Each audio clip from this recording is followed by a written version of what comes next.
As you can see behind me, I'm at Hawkingbird. It is about the garlic noodles.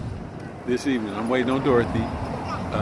They also make a nested chicken salad, right? Nested bird is what they call it, which is extremely tasty. But right now, you're just going to have to take my word for it since you're not down here. But it's all good. All good in the hood. I'm on 49th and Telegraph, by the way. That's where this is. I give you the address. There you go, 4901. Hawkingbird, baby. Come get a taste.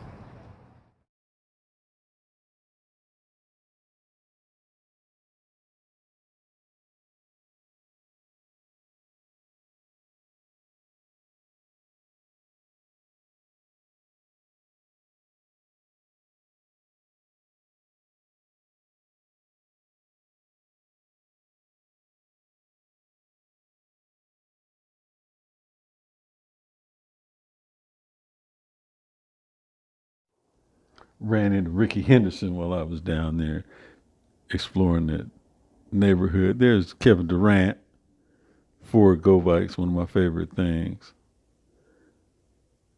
East Bay Depot for creative reuse. Big Fish hangs in there. So Temescal neighborhood's a nice neighborhood. So check it out. Better Living with Gerald Chambers.